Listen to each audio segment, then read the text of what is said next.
Je suis un être humain animé de feu. Allez voter le 2 novembre 2025 pour Futur Montréal. On lâche pas. Futur Montréal, les vraies solutions pour Montréal. Au niveau de la communauté, on doit prendre notre place, on doit mettre en place des initiatives, on doit s'impliquer en politique municipale et on doit présenter les idées qu'on a. Et pourquoi ne vous êtes-vous pas présenté comme conseiller municipal ou député? Vous êtes directement allé à la mairie. Oh, ok. Si c'était à refaire, je me représente. Plutôt que de centraliser, on veut redonner le pouvoir à la localité pour une véritable gouvernance de proximité. Et au niveau de la ville-centre, se concentrer sur les questions métropolitaines, les grands projets, le développement international, le développement. Premièrement, encourager la communauté à s'impliquer. C'est ce que je fais au travers de ma campagne régulièrement.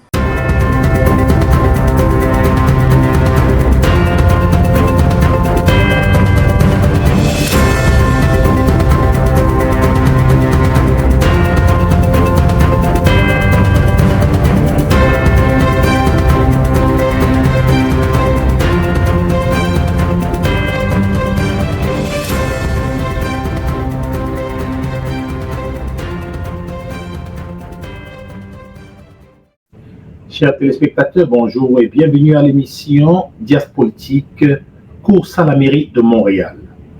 Aujourd'hui, nous avons pris sur nous de recevoir l'un des candidats à la course à la mairie de Montréal. Et comme vous le savez, depuis le 19 septembre, les élections se préparent et nous avons reçu plusieurs candidats. Cependant, celui que nous recevons aujourd'hui est complètement atypique, il a un parcours atypique. Il est d'origine ivoirienne, cependant c'est un Canadien, c'est un gestionnaire, c'est un stratège et un consultant en développement économique et territorial, c'est un conférencier, c'est un formateur et il est le premier afrodescendant d'origine ivoirienne à se présenter à la course à la mairie de Montréal. Bonjour Monsieur Jean-François, bienvenue à notre émission. Bonjour, merci de m'accueillir. Comment ça va? Ça va super. Ça va super bien? On lâche pas. Pour tous ceux et celles qui ne vous connaissent pas, est-ce que vous pourriez vous présenter? Déjà, merci de m'accueillir ce matin pour cette entrevue. Ça me fait énormément plaisir de m'adresser à l'audience de Dias Politique. Je suis Jean-François Kakou, gestionnaire et administrateur de société certifié, donc diplômé du Collège des administrateurs de société. J'ai eu l'immense opportunité les dernières années d'être président du Salon du chocolat de Montréal. J'ai été aussi impliqué dans plusieurs organisations communautaires et politiques à Montréal. J'ai été directeur général de la ville de Percé, mais au-delà de ça, ça faisait plus de 12 ans que j'étais stratège en développement stratégique pour des entreprises, en développement économique aussi. Et c'est fort de toute cette expérience que j'ai décidé de me mettre au service des Montréalaises et des Montréalais parce que non seulement j'aime la gestion municipale, mais j'aime aussi Montréal qui m'a adopté depuis 2012, qui m'a offert des opportunités immenses de pouvoir m'exprimer en tant que, tout d'abord personnellement, mais aussi en tant que professionnel. Donc, c'est animé de cet amour-là que je viens au service de la ville qui m'a accueilli. Vous êtes le premier candidat, le premier Africain ivoirien à vous présenter à ce poste-là. Comment croyez-vous que cette dimension identité pourrait influencer la vision de la gouvernance municipale et l'inclusion à Montréal? Je pense que déjà, en tant que maire de Montréal, il y a un fort message de représentativité qui est envoyé, qui va aussi encourager toutes les personnes issues des communautés culturelles, de l'immigration, à vouloir prendre leur place, à vouloir se positionner pour apporter leurs compétences au service de la ville, du pays, de la province qui les a accueillis. Nos communautés regorgent de talents, regorgent d'expériences, de personnes motivées, déterminées, qui ont à cœur d'apporter des bonnes choses à leur communauté, de rendre nos communautés prospères. Donc, je pense que ça, c'est le premier point, une question de d'encouragement, d'inspiration, de motivation aussi, et forcément de renforcer aussi toutes nos mesures d'intégration et d'inclusion. Le fait d'avoir un maire issu d'une communauté ethno-culturelle issu de l'immigration, ça encourage le vivre ensemble, ça encourage la dimension là de partage de richesses et puis de compétences. Et évidemment, dans la gouvernance, il y a aussi cette dimension de prendre en compte les Montréalaises et les Montréalais. Moi, je me présente comme un maire montréalais. Les actions qu'on va mettre en place seront pour renforcer la richesse, la prospérité de Montréal, se concentrer aussi sur l'équité. On a des indicateurs aujourd'hui qui nous montrent plusieurs endroits à Montréal qui ont besoin d'amour, qui ont besoin d'investissement. Et c'est sur ça que nos politiques au niveau de Futur Montréal vont tourner, de renforcer les endroits qu'on appelle les points faibles de Montréal pour les rendre beaucoup plus riches, beaucoup plus accueillants. Montréal actuellement a une population de presque 1,8 million et avec des votants autour de 1,1, 1,2. Et en 2021, on avait eu autour de 38%. Avec Futur Montréal, qui est d'ailleurs un parti assez jeune, on le sait que vous avez été nommé en août 2025. Comment croyez-vous que vous allez pouvoir mobiliser la communauté, mobiliser les citoyennes et citoyennes de Montréal et mobiliser d'ailleurs les jeunes à sortir voter? Ben, écoutez, c'est en continuant de faire passer notre message. On a eu l'immense grâce de pouvoir avoir touché là, les 30 derniers jours près de 1,2 million de personnes sur les réseaux sociaux, juste sur un seul réseau social. Lorsqu'on cumule toutes nos statistiques, tout réseau confondu, on est à près de 1,6, 1,8 millions de personnes qui ont été touchées directement par nos messages, et ce de façon organique. Ça veut dire que sans publicité, au pire on a fait peut-être $500 de publicité à tout casser, mais c'est pas ça la majorité de notre déploiement. Le déploiement qu'on a en ce moment, c'est vraiment direct. Lorsqu'on poste, les gens repartagent. Ça nous montre que les gens sont intéressés par notre message, et ça nous montre aussi que notre message les touche personnellement, parce que tu ne vas pas aller partager quelque chose qui ne t'intéresse pas. Au pire, tu vas juste continuer à scroller. Donc ça, c'est le premier point. Le deuxième point, c'est que nous, dans notre campagne, on se concentre beaucoup sur l'éducation. L'éducation à la politique municipale, et montrer à quel point c'est important de participer à ce scrutin. Parce que ça nous touche directement. Vous savez, chaque 4 ans, on a un seul jour pendant l'année où on a l'opportunité de transformer notre ville, c'est le jour des élections. Ce jour-là ne se représentera plus avant 4 ans. C'est une opportunité immense et que malheureusement trop de personnes laissent passer.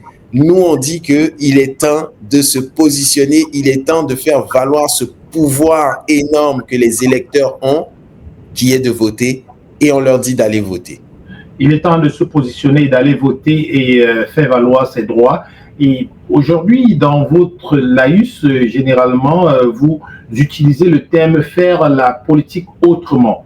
Comment comptez-vous faire la politique autrement, et est-ce que ça c'est ancré dans la vision, dans le programme? Donnez-nous quelques points phares de votre programme qui pourraient vous aider à faire cette politique-là autrement.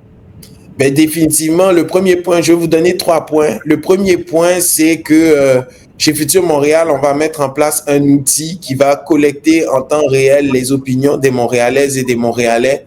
Ça va nous montrer ça va nous permettre d'être constamment à l'écoute de nos résidents et de nos résidentes. Vous savez, quand on est élu sur un programme, et parfois certaines circonstances peuvent faire que ce programme-là doit être amendé ou amélioré. Et puis évidemment, lorsqu'on est élu, on n'est pas élu à 100%. Donc il y a une partie de l'électorat qui ne nous a pas élus, mais cette partie de l'électorat, elle attend de nous qu'on puisse poser des décisions en leur faveur aussi, même s'ils ne nous ont pas donné leur voix, hein, parce que c'est comme ça la démocratie. Oui, en politique, on est élu par la majorité, mais on gouverne pour la totalité. Et ça, c'est notre premier point, c'est de se concentrer en dehors des idéologies sur la totalité de l'électorat dans notre gouvernance. Le deuxième point, c'est qu'on veut pousser beaucoup plus de transpartisanerie au sein du conseil municipal. Faire en sorte que les élus passent au-delà de leurs idéologies partisanes, leur ego, et qui se concentrent beaucoup plus sur les personnes qui les ont embauchés, les Montréalaises et les Montréalais. Ça va être notre focus pendant tout notre mandat, renforcer les communications interparties pour pousser des questions propres et chères aux Montréalais, de sorte à travailler avec le collège des élus sur les questions de transpartisanerie, sur des enjeux critiques. Le troisième point, c'est qu'on veut que les élus municipaux se forment de façon continue.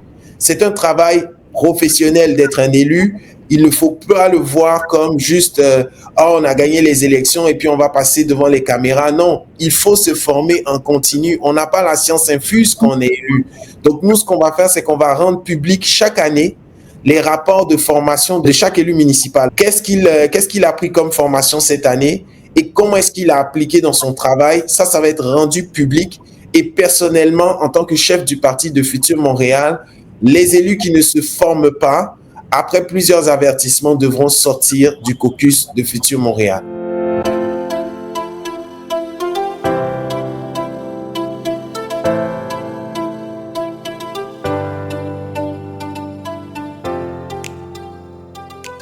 Montréal vit une situation très critique en ce qui concerne les logements. On sait que vous aviez la volonté de remplacer le règlement 20-20-20 adopté en 2021. Quels sont les mécanismes que vous comptez mettre pour accélérer la construction? Tout d'abord, nous, ce qu'on veut faire au niveau du logement, on veut que, Montréal se dote de ses outils d'intelligence économique pour anticiper sur son marché la création de logements sur son territoire. Ça va nous permettre facilement d'identifier les clientèles vulnérables. Deuxièmement, ce qu'on veut faire, c'est qu'on veut remplacer, comme vous l'avez dit, le règlement 20-20-20 par une redevance sur les logements de luxe, dans l'objectif de créer un fonds pour directement financer les organismes à but non... Pardon. Les organismes... Directement pour financer directement les organismes à but non lucratif qui construisent des logements abordables. Alors pourquoi les organismes à but non lucratif? Parce que nous, on sait que ce sont ces organisations qui construisent les logements moins chers. Donc ça va être notre stratégie. Au-delà de ça, on veut accélérer la disposition des terrains municipaux à l'endroit de ces organisations, faire en sorte qu'ils puissent avoir des terrains à disposition des bâtiments municipaux pour pouvoir construire rapidement des logements. Puis le troisième point, on veut créer un fonds d'investissement privé entre la ville de Québec, entre le gouvernement du Québec, la ville de Montréal et des investisseurs privés pour investir dans le logement coopératif et les infrastructures à Montréal. Vous attendez-vous à quelques défis dans l'application de ce projet? Définitivement, c'est pour ça qu'on parle de crise. C'est une crise. Toute personne qui va venir en disant avec ma baguette magique, je vais résoudre la crise du logement, je pense qu'il faut se méfier de ce genre de personnes. Nous, on met des idées concrètes sur la table. On pense que ce sont des idées qui vont nous permettre de faire avancer la machine, de faire réduire aussi la pression sur nos loyers et éventuellement sur le prix des maisons à Montréal. Donc, on est confiant qu'avec ce plan, on va aller vers une résolution de la crise, mais à aucun moment, on ne pense que ça va être facile. Il faut juste du jus de bras et de l'huile de coude. On sait que la communauté est vraiment sous-représentée dans les instances. Quelle stratégie vous comptez mettre en place pour que cette communauté-là soit recrutée, qu'elle puisse prendre sa place au niveau de la gouvernance? On parle ici des conseils, des comités, des arrondissements au niveau local. Moi, je pense que la représentativité passe aussi par l'implication. Vous savez, c'est à deux sens. Les organisations doivent faire leur travail, mais la communauté elle-même aussi doit montrer qu'elle est intéressée, mettre en place des initiatives, s'impliquer. Vous savez, dans les conseils d'arrondissement, chaque mois, il y a des conseils municipaux. On doit voir les personnes issues de la communauté présentes dans ces conseils municipaux, donner des idées à nos élus, participer aux conseils municipaux, prendre des positions sur les tables de quartier, les tables de discussion. c'est là que les élus sont et c'est là aussi que les élus peuvent les remarquer et voir leur excellence. Donc, ça, je dirais, c'est au niveau de la communauté, on doit prendre notre place, on doit mettre en place des initiatives, on doit s'impliquer en politique municipale et on doit présenter les idées qu'on a.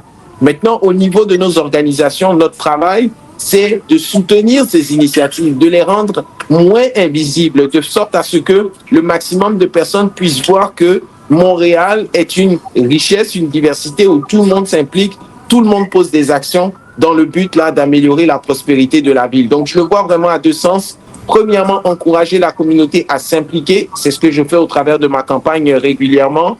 Aussi, pas juste pour la communauté, mais pour tout le monde, pour la société d'accueil aussi. Tout le monde doit s'intéresser à la politique municipale. Puis deuxièmement, au niveau aussi des organisations municipales, leur travail est de recevoir ces idées, de les soutenir et de les mettre en avant. Les soutenir et les mettre en avant, et ça va donc renforcer la représentativité des communautés noires et afro-descendantes dans les instances municipales. On sait que Montréal actuellement est une métropole de près de 19 arrondissements et 103 postes à pourvoir en 2025, je pense très bien. Et est-ce que vous comptez garantir une cohérence entre les politiques, bien sûr, de la ville-centre et celle des arrondissements, tout en respectant certainement la diversité locale? Notre rôle en tant que ville-centre, moi je me présente pour la mairie de Montréal, mon rôle c'est d'assurer justement cette cohérence inter-arrondissement au niveau des politiques de la ville de Montréal. Notre position aussi chez Futur Montréal, on avait dit que le transfert au niveau des arrondissements locaux n'allait plus se faire sur des décisions politiques, mais sur les besoins factuels observés de chaque arrondissement, les besoins, le nombre de population et puis également la densité. Donc ça va être les indicateurs qui vont nous permettre maintenant de réorienter le financement de chaque arrondissement plutôt que d'orienter le financement en fonction des positions idéologiques ou politiques. Donc ça, c'est le premier point qu'on va faire à Futur Montréal. Ça va permettre de renforcer aussi l'équité territoriale au niveau de la ville de Montréal parce que vous le savez, il y a des endroits qui sont moins desservis que d'autres. Donc, notre stratégie, c'est de dire, ces endroits qui sont moins desservis, comment est-ce qu'on peut leur apporter plus de financement pour qu'ils puissent résoudre leurs problèmes. Le deuxième point, c'est que désormais, les politiques qu'on va établir vont émaner du collège des maires d'arrondissement pour s'assurer que chaque enjeu locaux propres aux arrondissements sont intégrés dans notre réflexion à haut niveau, plutôt que de les laisser se débrouiller tout seuls et puis de mettre un plan directeur qui ne tient pas compte des spécificités territoriales. Vous avez un parcours jonché des fonctions de direction. Comment est-ce que vous comptez mettre cette expérience, comment vous comptez la transposer dans la mairie-ville en évitant bien sûr les risques de centralisation ou de manque de consultation citoyenne? Nous, on veut que nos politiques soient orientées par un outil qu'on va mettre à disposition des Montréalaises et des Montréalais pour les écouter en temps réel. Deuxièmement, on veut augmenter les mesures de consultation, au niveau des élus en créant une transpartisanerie au sein du conseil municipal pour améliorer nos négociations interparties pour se positionner sur des questions qui sont propres aux Montréalaises et aux Montréalais. Puis troisièmement, on n'est pas dans une politique de centralisation, on veut redonner beaucoup plus de pouvoir aux arrondissements. Je viens de le dire, notre stratégie, c'est d'octroyer maintenant le financement par rapport aux besoins en termes de densité, aux besoins en termes de population et puis de réalité territoriale. Donc forcément, ça va donner beaucoup plus d'opportunités aux arrondissements de mener leur politique locale. Et ça va être notre stratégie tout au long de notre mandat. Plutôt que de centraliser, on veut redonner le pouvoir à la localité pour une véritable gouvernance de proximité et au niveau de la ville-centre se concentrer sur les questions métropolitaines, les grands projets, le développement international, le développement économique de Montréal et puis surtout l'installation là de nos mesures phares comme le meilleur réseau de bus au monde, les tours de stationnement et tout ça. Comment vous comptez donc financer ces projets-là? Alors nous, on a 3 stratégies. Premièrement, c'est renforcer la relation avec nos bailleurs de fonds principaux.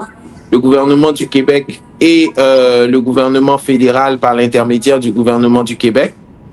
Deuxièmement, on veut beaucoup plus de partenariats publics-privés à Montréal. J'ai parlé d'un fonds d'investissement public-privé qu'on veut mettre en place. On est convaincu qu'il y a des investisseurs privés qui ont une volonté d'investir à Montréal pour son développement économique et social, qui seraient intéressés par une proposition de renforcer le pouvoir de cette métropole.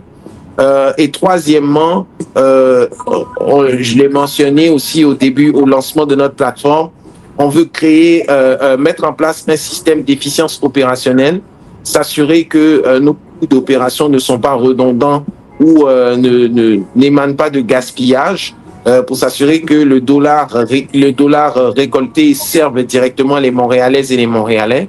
Et on veut mettre en place une commission sur la diversification des revenus municipaux qui devra se pencher sur les nouveaux revenus que la ville pourrait déployer dès l'année 2026 plutôt que d'attendre et de continuer à augmenter les taxes municipales pour financer nos opérations. Nous, on veut aller chercher des nouvelles sortes de revenus à Montréal pour financer nos opérations. Et pourquoi ne vous êtes-vous pas présenté comme conseiller municipal ou député? Vous êtes directement allé à la mairie.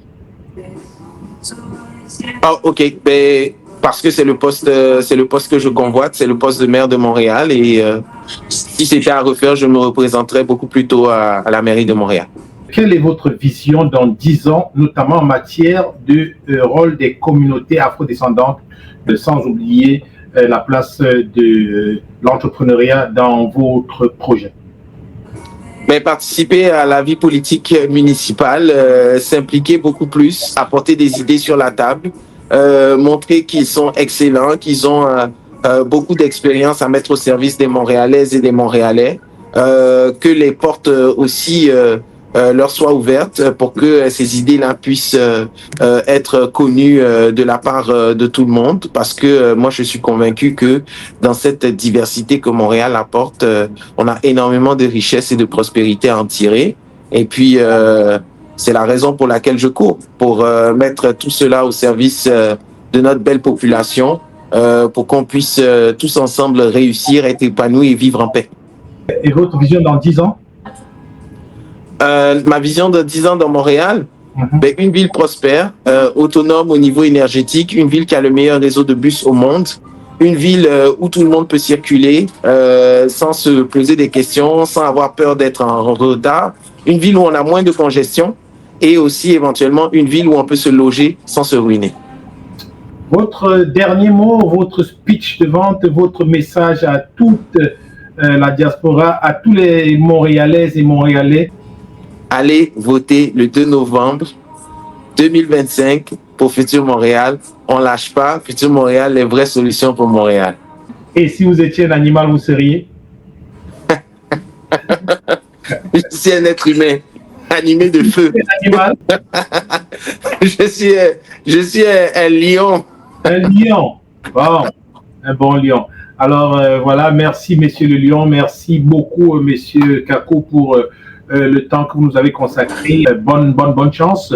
Chers téléspectateurs, voilà, nous avons reçu Monsieur Jean-François Kakou, qui est actuellement le chef de Futur Montréal pour la mairie de Montréal. Comme vous le savez, le 2 novembre, il sera temps de voter et de choisir le maire de Montréal. Alors, faisons nos devoirs, allons voter, car ce n'est pas seulement un droit, mais c'est aussi une responsabilité, un devoir pour nous de choisir l'avenir de nos enfants.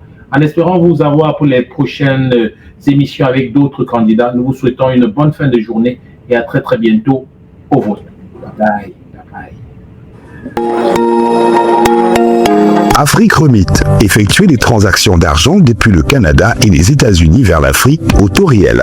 Les retraits par le réseau de nos différentes agences partenaires sont également sans frais et sont gratuits dans les GAPS UBA. Nos services sont dépôt Mobile Money, Wave, Move, paiement des factures Enio et Camwater, réabonnement Canal+, dépôt bancaire, recharge et vente des cartes Visa prépayées UBA et bien d'autres encore. Afrique Remit est votre partenaire de choix en matière partenaire de transfert d'argent et lauréat meilleur service financier 2023. Notre service client disponible 24 heures sur 7 répond au +1 888 500 9523 +1 888 500 9528. Téléchargez l'application sur Play Store et App Store ou visitez notre site internet au www.afriqueremit.ca. Afrique Remit, gratuite, rapide et fiable. Bienvenue dans l'univers de Diaspo TV. Un nom, un espace, une vision. Que vous soyez entrepreneur, artiste, coach, politicien, influenceur ou simplement porteur d'idées, Diaspo TV vous ouvre ses portes et met son expertise à votre portée. Louez votre studio, bénéficiez de nos services de montage afin de réaliser vos projets au juste prix. Chez Diaspo TV, nous ne faisons pas que capturer l'instant, en sculptant l'expérience. Ici, le contenu prend vie, chaque détail sublime votre message, et à Diaspo TV, c'est l'alliance du savoir-faire, technique et goût du beau. Alors, réservez dès maintenant et faites entendre votre voix.